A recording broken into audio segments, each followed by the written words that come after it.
Balaram Shri Govardhan Ki, New Govardhan Ki, Gaura Premanandi. Oh, glories to the assembled devotees. Oh, glories to the assembled devotees. Oh, glories to the assembled devotees. All glories to Sri Guru and Sri Govardhan.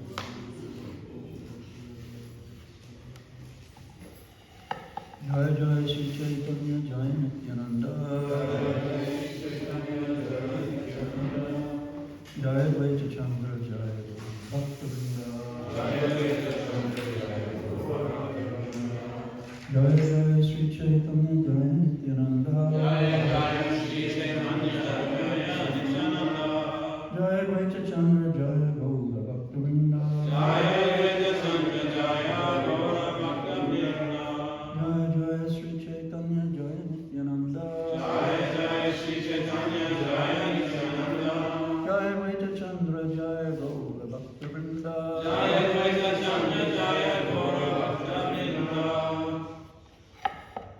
So we're reading from the Sri Caitanya Caritamrita today, everyone. But just before we do that, today is a very auspicious day. And I'd just like to mention that today is Vasant Panchami, or the first day of spring, based in India. And it's also Saraswati Puja. It's the appearance day of Sri Pundarik Vidyanidhi, the appearance day of Sri Raghunandana Thakur, the appearance day of Srila Raghunath Das Goswami, the disappearance day of Srila Vishwanath Chakravarti Thakur, and the appearance day of Srimati Vishnu Priya Devi. So wonderful personalities appearing or disappearing on this particular day, and the first day of spring is to see their lordships dressed in a little yellow here and there, as is customary on the first day of spring, Vasant Panchami. So we're a little overawed with so many wonderful personalities, and we have more. If that wasn't enough great souls to speak about, we have other personalities mentioned in today's verses and purport. So we'll try and honour everyone. Yes, that's what I thought. But look, shall I just, without doing a big hubbub, we'll just speak, we'll just mention the verse Krishna Kirtan, because there's a lot to cover today. Is that okay? That was yesterday's verse, and I think Mataji spoke on that already. So we'll jump to text number 69 today, everyone, and I'll just perhaps recite that and we can repeat. Prabhu, of course you're not going to be able to do this unless you have an electronic device, so I'll just chant it and then we can repeat the translation. Prabhura Ati Priya Dasa Bhagavan Pandita Yanra Dehe Krishna Purve Oila Arishta Hita. Prabhu, you got it. Of the Lord, Ati Priya, very dear, Dasa, servant, Bhagavan Pandit, of the name Bhagavan Pandit, Yanra, whose, Dehe, in the body, Krishna, Lord Krishna, Purve, previously, Hila, became, Atishthita, established. Translation. The 13th branch was Bhagavan Pandit. He was an extremely dear servant of the Lord, but even previously he was a great devotee of Lord Krishna, who always kept the Lord within his heart. Please repeat. The 13th branch was Bhagavan Pandit. He was an extremely dear servant of the Lord. But even previously he was a great devotee of Lord Krishna, who always kept the Lord within his heart. There's no purport, so we'll read text number 70. Jagadesha Pandit Ara Hiranya Mahashaya Yare Kripa Kaila Vale Prabhu Daya Maya. Translation: the 31st branch was Jagadish Pandit, and the 32nd was Hiranya Mahashaya, unto whom Lord Caitanya in his childhood showed his causeless mercy. Purport by Srila Prabhupada. Jagadish Pandit was formerly a great dancer in Krishna Lila and was known as Chandrahasa. Regarding Hiranya Pandit, it is said that once Lord Nityananda decorated with valuable jewels stayed at his home, and a great thief attempted all night long to plunder these jewels but was unsuccessful. Later he came to Nityananda Prabhu and surrendered unto him. I'll read text number 71 also, everyone. Translation. We can do Bengali as well. E dui gare prabhu ekadasi dine Vishnu naivedya maji apane. Translation. In their two houses, Lord Chaitanya Mahaprabhu begged foodstuffs from the Ekadasi day and ate them personally. Purport. The injunction to fast on Ekadasi is especially meant for devotees. On Ekadasi there is no restrictions regarding foodstuffs that may be offered to the Lord. Lord Sri Chaitanya Mahaprabhu took the foodstuffs of Lord Vishnu in his ecstasy as Vishnu Tattva. So there is nothing that I could find. I did a little research trying to find out something about Bhagavan Pandit, but I was unsuccessful. There is another great personality, Bhagavan Acharya, but we'll read about him a little bit further on. But there is a little bit which we found about these other great souls, and we'll attempt to just repeat what Srila Prabhupada has mentioned about them. So this is Jagadish Pandit, everyone, from Chaitanya Charitamrita. Jagadish Pandit, the 15th branch of Lord Nityananda's followers, was the deliverer of the entire world. Devotional love of Krishna showered from him like torrents of rain. Descriptions of Jagadish Pandit are available from Chaitanya Bhagavatam, Adi-lila, chapter 4, and Chaitanya Charitamrita, Adi-lila, chapter 14. He belonged to the village of Jasadagram in the district of Nadia near the Chakradaha railway station. His father, the son of Bhatta Narayan, was named Kamalaksha. Both his father and mother were great devotees of Lord Vishnu, and after their death, Jagadish, with his wife Dukini and brother Mahesh, left his birthplace and came to Sri Mayapur to live in the company of Jagannath Misra and other Vaishnavas. Lord Chaitanya asked Jagadish to go to Jagannath Puri to preach the Harinam Sankirtan movement. After returning from Jagannath Puri on the order of Lord Chaitanya, he established deities of Jagannath in the village of Jasadagram. It is said that when Jagadish Pandit brought the deity of Jagannath to Jasadagram, he tied the heavy deity to a stick and thus brought him to the village.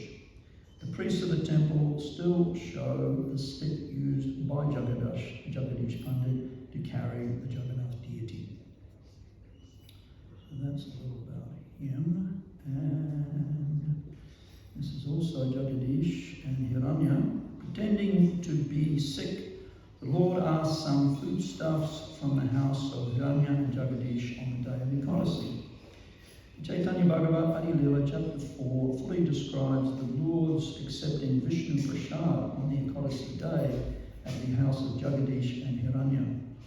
Regular Prasad is offered to Lord Vishnu on Ekadasi because fasting is recommended for devotees on Ekadasi, but not for Lord Vishnu. Once on Ekadasi in the house of Jagadish and Hiranya Pandit, there were arrangements to prepare special prasad for Lord Vishnu. And Lord Chaitanya Mahaprabhu asked his father to go there and ask for the Vishnu Prasad because he was feeling sick.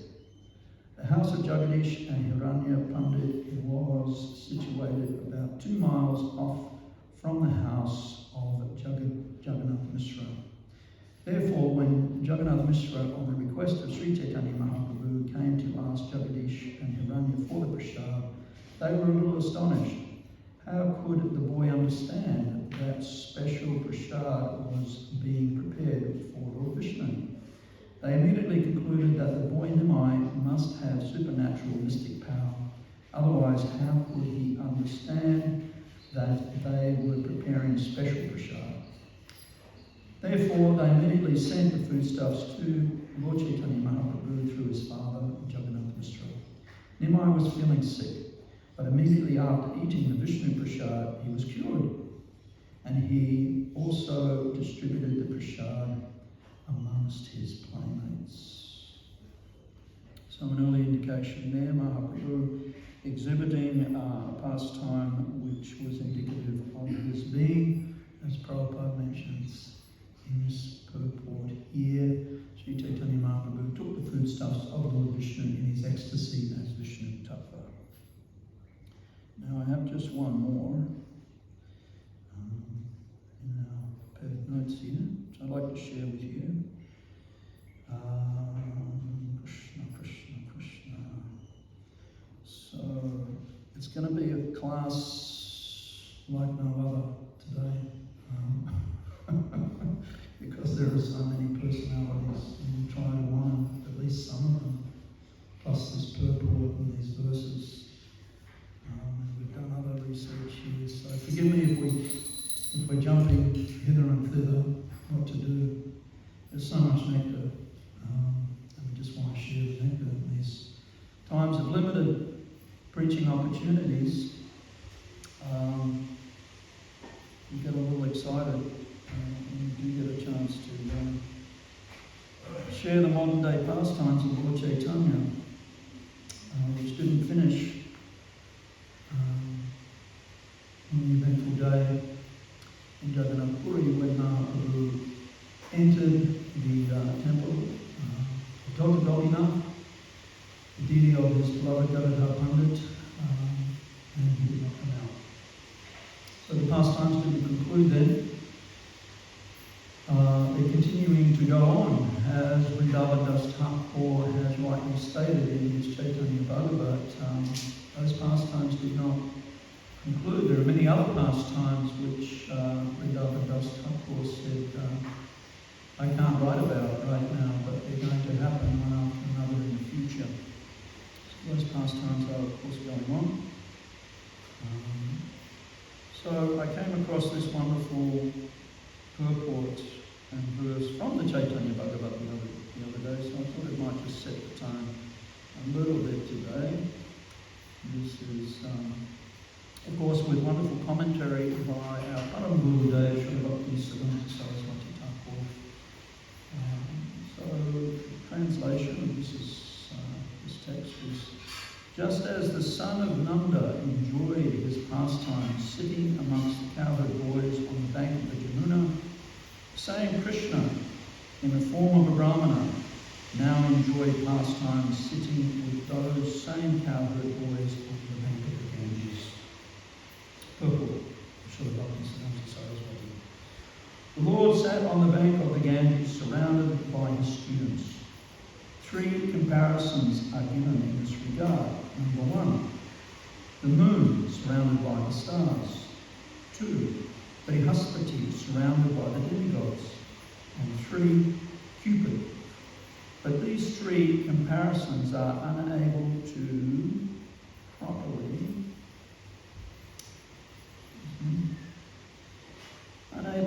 properly describe the Lord's unparalleled beauty and sitting posture. Because A, the moon has black marks resembling a valley.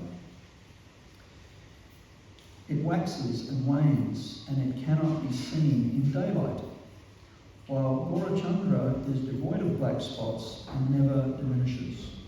B, Brihaspati is the spiritual master of just one party, only the demigods, and has no sympathy for the opposing party, the demons, while Ghora Sundar is the spiritual master of everyone. And see, Cupid appears in the mind of a person and causes mundane agitation, while the appearance of Ghora Sundar vanquishes all bondage and enlivens the living entities. Although these comparisons give an incomplete and partial indication of the Lord's beauty, they are unable to give a complete description. Therefore, Govinda, in his unparalleled pastimes of sitting on the bank of the Jamuna, the cowherd boys, is the best, an ideal comparison to Ghora, who is non-different from him.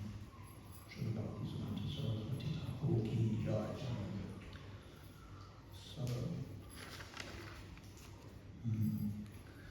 and I specifically thought about this wonderful description of Mahaprabhu and Comparison with Krishna in regard to Lord Gauranga's defeating the pride of Keshava Kashmiri Pandit, because it was a similar setting. And Mahaprabhu was very merciful, because today is Saraswati Puja, the appearance day of the goddess of learning, and it's said that she resided on the tongue of Keshava Kashmiri. As you may be knowing, in ancient times there were many great seats of learning throughout the length and breadth of the subcontinent of India. And one of those places where there was a large Brahmin community is Kashmir. And so his name was Keshava Bhattacharya, Keshava Kashmiri.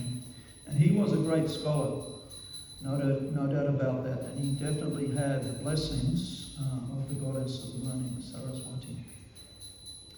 There were many pundits since time immemorial in India, and many of them would specialize in one particular branch of knowledge, or one particular Veda, or another.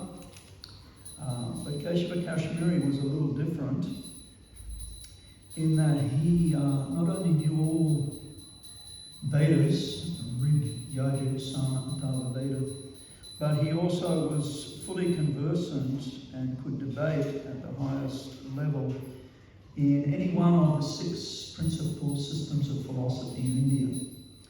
And they are Nyaya, Sankhya, Patanjali Rishi's Yoga Sutras, Mimamsa philosophy, Vaisheshika, and Vedanta. And he had defeated everyone in all provinces. It's interesting. Fond memory. Back in Aotearoa, the land of the long white cloud, New Zealand, in the mid-80s, some brahmacharis received permission to go from Auckland and start a preaching centre in Rotorua, in the middle of the North Island. Anyone here ever been to Rotorua? Yes, quite a few. Ramai Maharaj was, I'm sure, not only some of us, also known as Rotorua, because if you haven't been there, it's a place in New Zealand of high thermal activity. Many hot pools, hot springs are there, but along with thermal activity, you get the delightful aroma of sulphur, which tastes a little bit like rotten eggs, but you get used to it. You actually get to like it very much.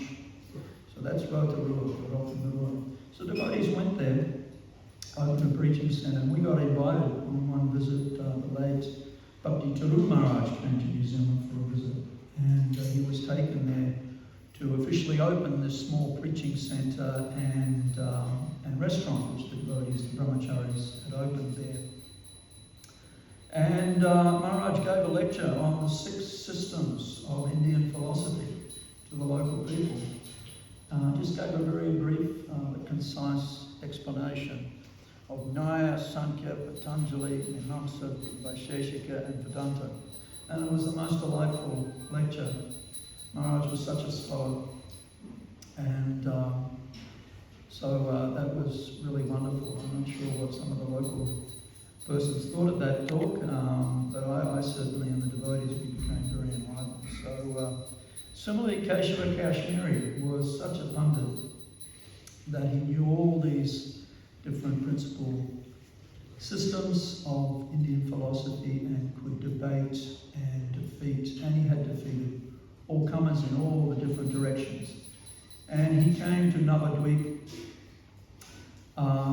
looking to further increase his prestige and fame and wealth. Said that he actually rode on an elephant, and there was another elephant, and there were also horses in his entourage, and he had his disciples. And he wasn't an old man, but he was so learned, and the word spread because, of course, elephants walk quite slowly, and always in India there have been spies, and so the word came to Navadvip that the great Keshava Kashmiri Pandit was on his way looking to debate with the local pundits. So some of the pundits became a little fearful because Keshava Kashmiri's reputation was quite august. So they suggested, well, we should really arrange for a younger pundit to discuss with him, and if he's defeated, well, he's just a young pundit anyway, so our reputation here in Navadvip will be maintained. So it was suggested that Nimai Pandit, who was well known as a great scholar, should debate. And of course, Mahaprabhu, as the omniscient Supreme Lord, he was keen to curb the pride of Keshava Kashmiri.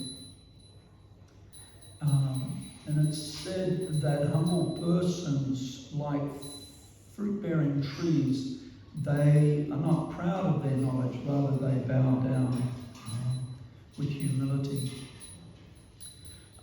So Mahaprabhu was anxious to curb the pride of this exalted personality, and he did it in such a way that he didn't do it publicly.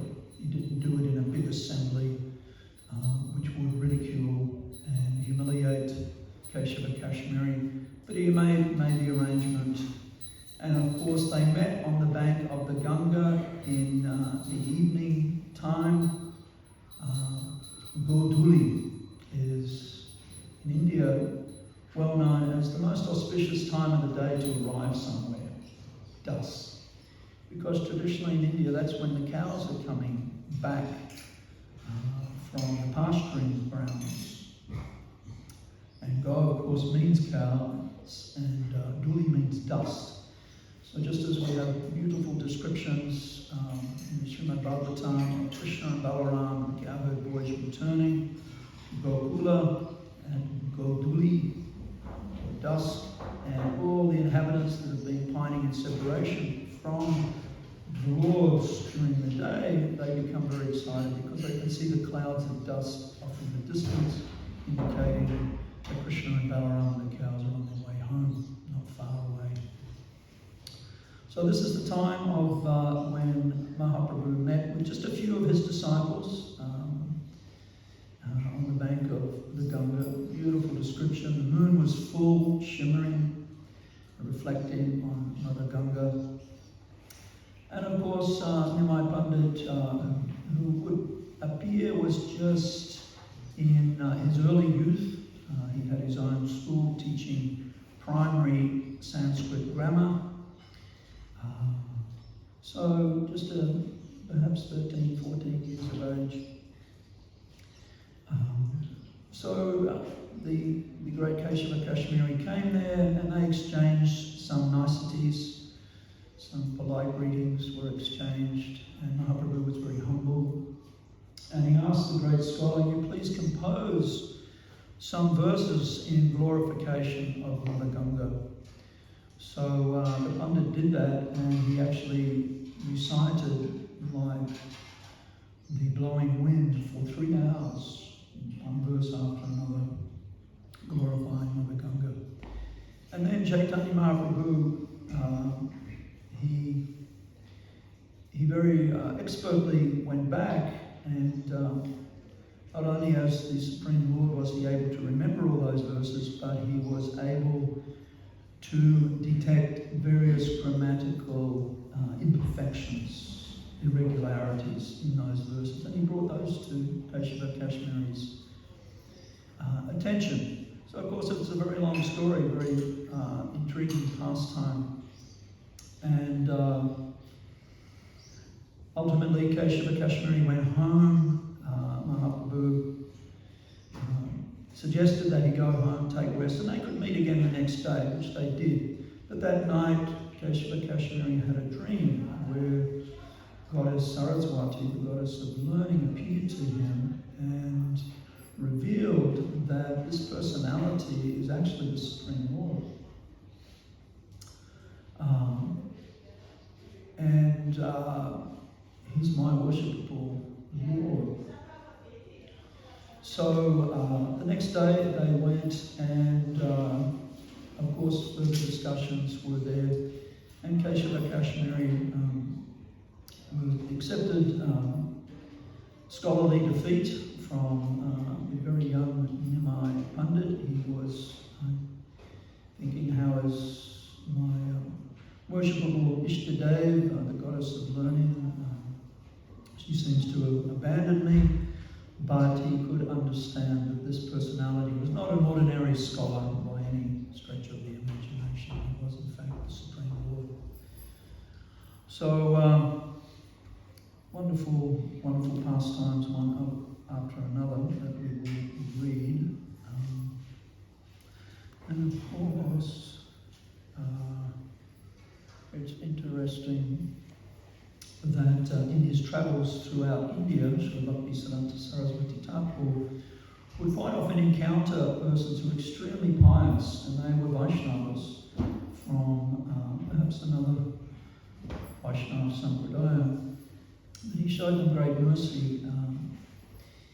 We have been encouraged by Srila Prabhupada to study Bhagavad-Gita, then Srimad Bhagavatam, and then Chaitanya Caritamrita. In India, Bhaktisiddhanta Saraswati would often do it the other way. He would encourage people to read Chaitanya Caritamrita first, because they were already conversant with Gita and Bhagavatam, but they were unfamiliar with the glories of Sri Chaitanya Mahaprabhu and his associates. So he would encourage them in that way. Of course, Prabhupada established the International Society for Krishna Consciousness, understanding that in the Western world, Krishna was a little bit known as the speaker of Bhagavad-Gita. Bhagavad-Gita, very famous Indian scripture. So Prabhupada was keen to fan that little spark, and he did that very wonderfully, eventually getting his manuscripts of Bhagavad-Gita as it is printed in English,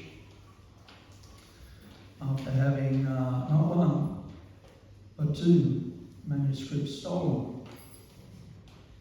Just imagine coming back from a disappointment like that. Prabhupada had a manuscript ready for printing when he was still a householder, and mysteriously it disappeared from his home. He suspected one of his own family members or a servant may have taken it. And again, when Prabhupada was being allowed to stay by Dr. Mishra in one very small office space that Dr. Mishra was renting in New York City, he let Srila Prabhupada stay there for free. And on one occasion, the office was broken into, and some of Prabhupada's personal effects were stolen, his typewriter and his manuscript of Bhagavad-Gita. was stolen. But still, undeterred, Srila Prabhupada went on to produce the manuscript again, and eventually, of course, wonderful printing has been done, literally hundreds and millions of copies of Bhagavad-Gita distributed. In that regard also, a nice pastime of Srila Prabhupada's. On the 30th of May, to be precise, 1974, Prabhupada had an official reception in the City Hall in Geneva, Switzerland, by the governor of the canton of Geneva. And the governor was very respectful. He was an aristocrat, and he welcomed, he and his staff welcomed Prabhupada as an important religious world leader to the great city of Geneva, addressing Prabhupada as Your Divine Grace, both when he welcomed him and when he concluded his short talk. And so that reception, official reception, very prestigious, went very nicely. And the governor actually did ask Srila Prabhupada if everyone was to become Krishna conscious, then wouldn't the economy be in trouble? And so Prabhupada responded by explaining a little bit of the Varnashram institution. How everyone worked, but offered the fruits of their labours to Krishna. And Prabhupada was aware that Switzerland is very famous for its dairy products. And so Prabhupada explained that everyone in the Vedic system was engaged in some occupational activity or another. And when Prabhupada left the program, was being driven back to the temple, he asked his disciples in the car, how were my answers to the governor's questions? Of course, the disciples said, very nice answers, Prabhupada. And Prabhupada said, the governor thinks we are beggars. Therefore, he asked this question, won't the economy be in trouble? But Prabhupada said, rather than beggars, we're actually givers. We are giving profound spiritual knowledge. We were able to give him a copy of Bhagavad-Gita as it is, but he was not able to give us anything. So, and of course on many occasions Prabhupada explained India's recent history. 1,000 years is a millennium, right? So for preceding up until 1947, for 1,000 years, India more or less was a subservient country. It had been occupied by conquerors from afar, going way back to Alexander the Great, around 300 years BC. 1,000 years at least preceding independence, Mohammedan occupation, and approximately 200 years of British rule. So Prabhupada always used to say that even these different races came from afar and plundered India's wealth, which was considerable. They overlooked the most precious thing.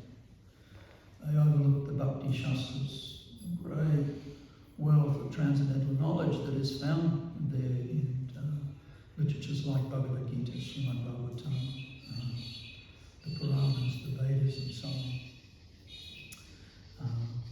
So they're the most valuable because by studying these literatures, one can conquer over birth, death, old age, and disease. Go back to Godhead. It's said, speaking of Alexander the Great, that he decreed in his will that his body, when it was placed in the coffin, the hands should be left exposed, hanging outside the coffin, to indicate that even though he had conquered so much of the known world, he couldn't take anything with him when he died. His hands were empty. So that was a little something there from him. So many wonderful personalities appearing today. We've got a few minutes, perhaps we could just, let's at least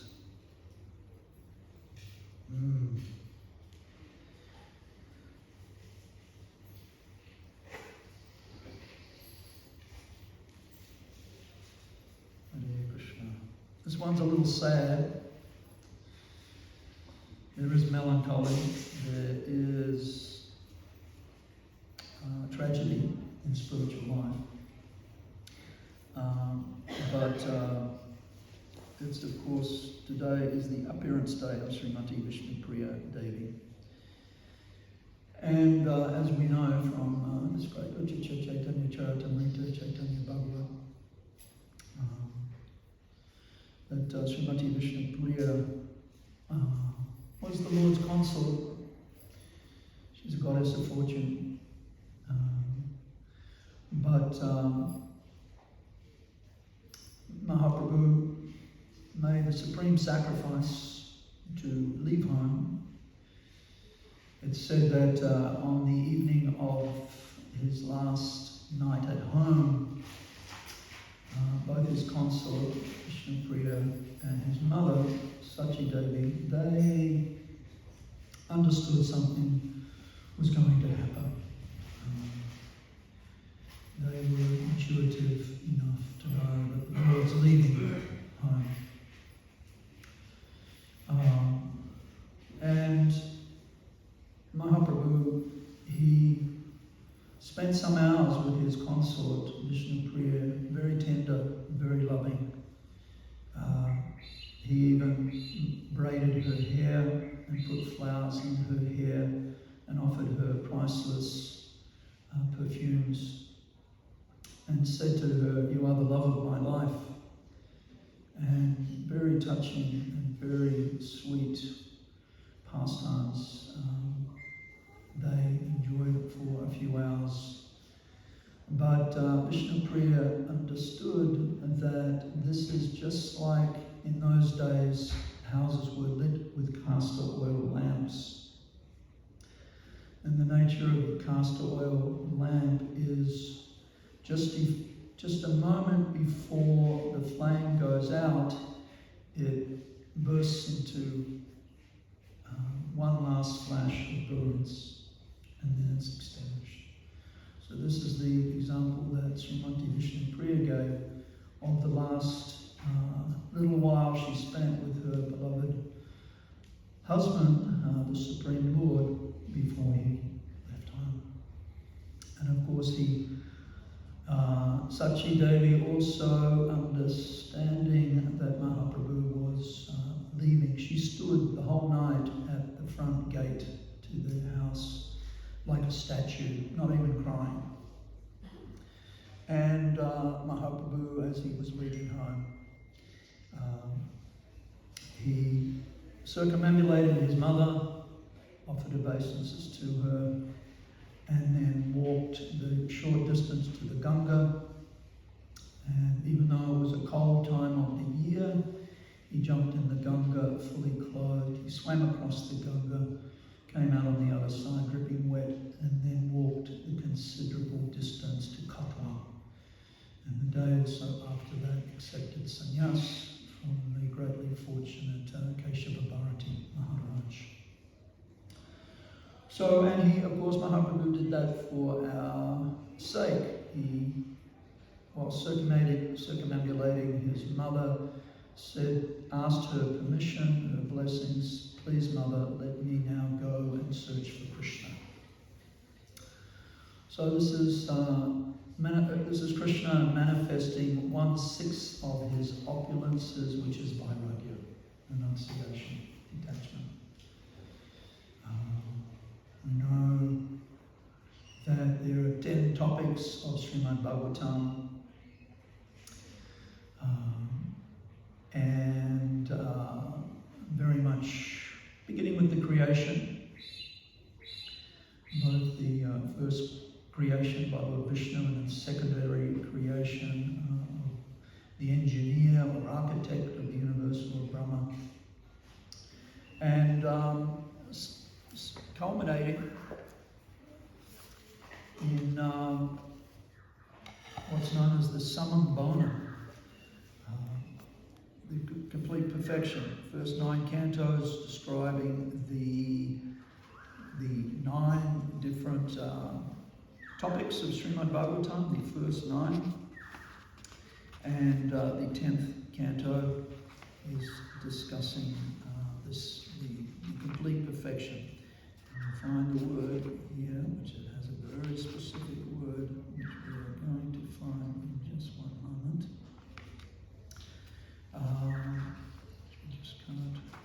Must be getting close here. So, it's not. But, yes. So that is, of course, the beauty of studying Srimad Bhagavatam. And Krishna, it's further along. That's okay. I will find it another day and get back to you all on that. But, all right, perhaps we can stop here. A few minutes for questions or comments. Anyone has? Sorry, we didn't have enough time to speak about some of these other great personalities, but we hope there was something there. Krishna, Krishna. Any questions? Yes. You have a microphone here.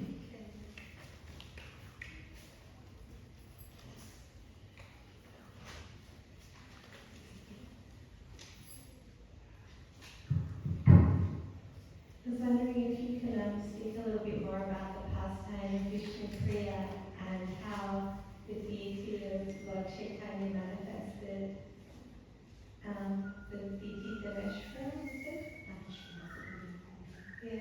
I'm sorry, I didn't catch the last word. The deity Vishnu, right? Vishnu Mahaprabhu. Yeah. I was wondering about how she kind of did a vow to chant for every grain of rice. Yeah, the little that I know, we have some long-term residents of Srimad Mayapur who may be able to add a little more.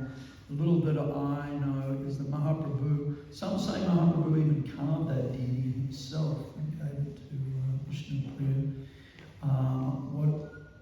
But it's said that deity she worshipped that deity for the rest of her life, and Mahaprabhu, the deity, used to speak to her and console her.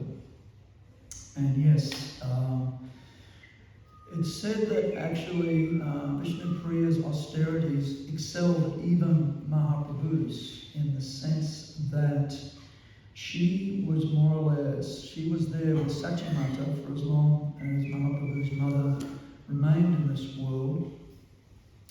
Of course, she was not abandoned. There were many great devotees of Mahaprabhu who took good care of Satyamata and Vishnu Priya when the Lord did leave home and take sannyas.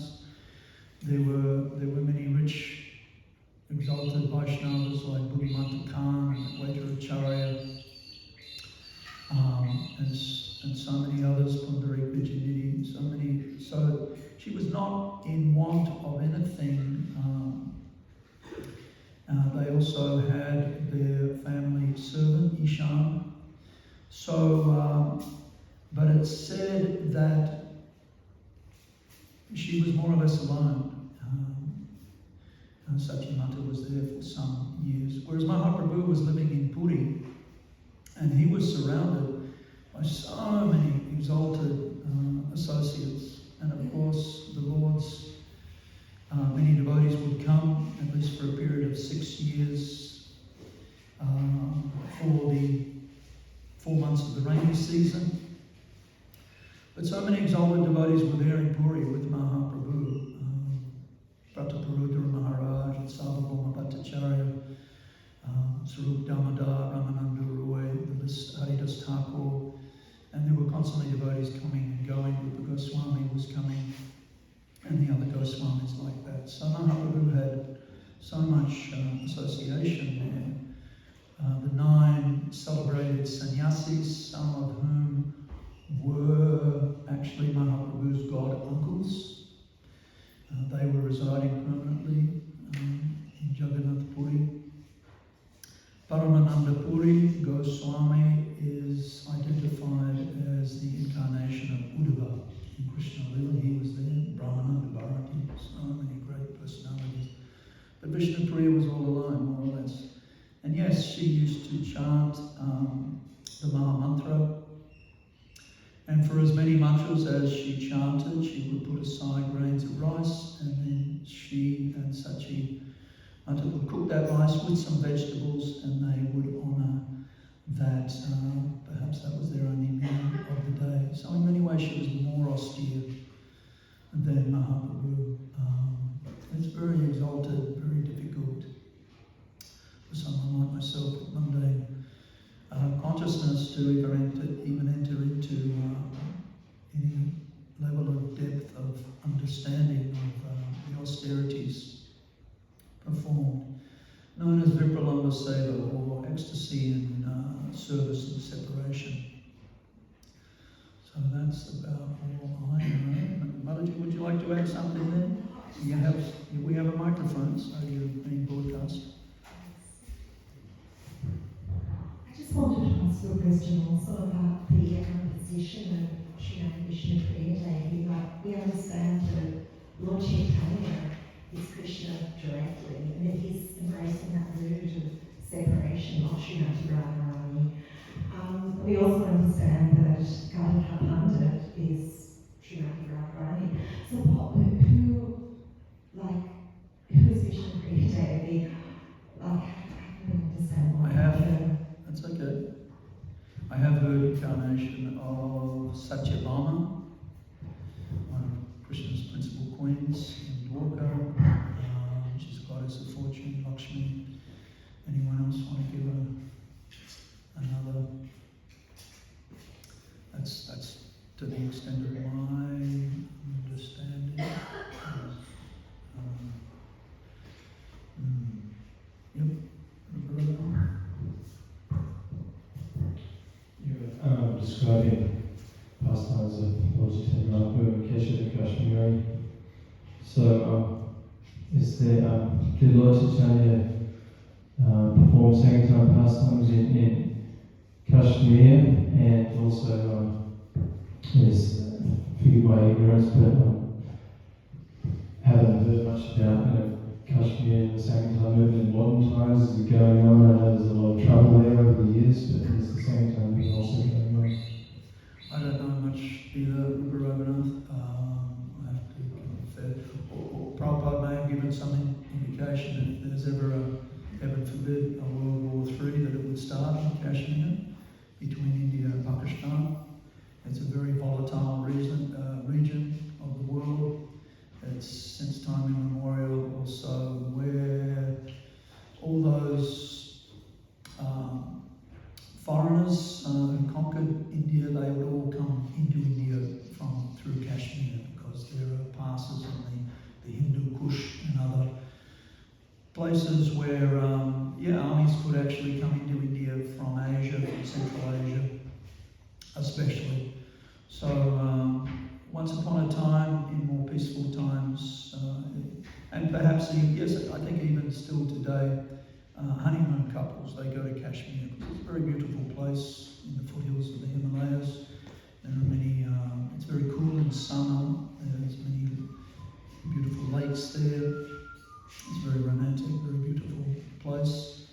I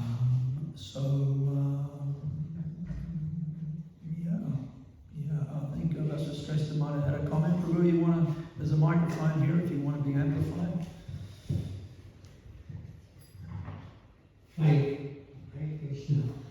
I just had some association with a devotee from Kashmir when I was in Mayapur. He just came to spend about 3 months in Mayapur just to get the Sadhu-sangha devotees. He says it's very hard preaching in Kashmir. It has to be pretty much undercover. There's not much open Harinam or anything like that. You have to be very careful. But still, Krishna consciousness is there and it is going on. Very lovely devotion. Thanks for sharing that, Prabhu. Thank you very much. Yes, good to know there's according to time, place and circumstance, even in Kashmir. Alright, anything else? Okay, thank you so much. Sri Caitanya Caritamrita ki jai, Srila Prabhupada ki jai.